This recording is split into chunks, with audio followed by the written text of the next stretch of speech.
কৃপণ রবীন্দ্রনাথ ঠাকুর।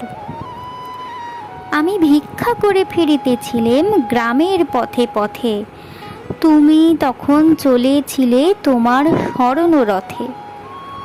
অপূর্ব এক স্বপ্ন সম লাগতেছিল চক্ষে মম। কি বিচিত্র শোভা তোমার, কি বিচিত্র সাজ। আমি মনে ভাবতেছিলেম, এ কোন মহারাজ?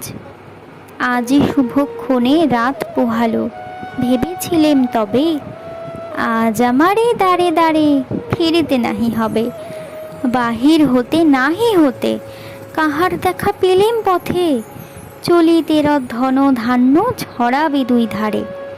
মুঠা মুঠা কুড়িয়ে নেব, নেব ভারে ভারে। দেখি সহসা রথ থেমে গেল আমার কাছে এসে। আমার মুখ পানে চেয়ে নামলে তুমি হেসে। দেখে মুখের প্রসন্নতা জুড়িয়ে গেল সকল ব্যথা।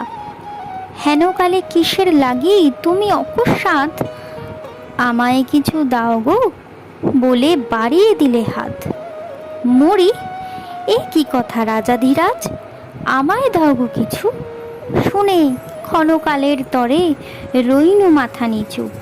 তোমার কি বা অভাব আছে ভিখারি ভিক্ষুকের কাছে? এ কেবল কৌতুকের বশে আমায় প্রবঞ্চনা। ঝুলি হতে দিলেম তুলে একটি ছোট কণা। যবে পাত্রখানি ঘরে এনে উজাড় করি, এ কি ভিক্ষা মাঝে একটি ছোট সোনার কণা দেখি। দিলেম যা রাজ ভিখারি রে, স্বর্ণ হয়ে এলো ফিরে। তখন কাঁদি চোখের জলে দুটি নয়ন ভরে, তোমায় কেন দিইনি আমার সকল শূন্য করে।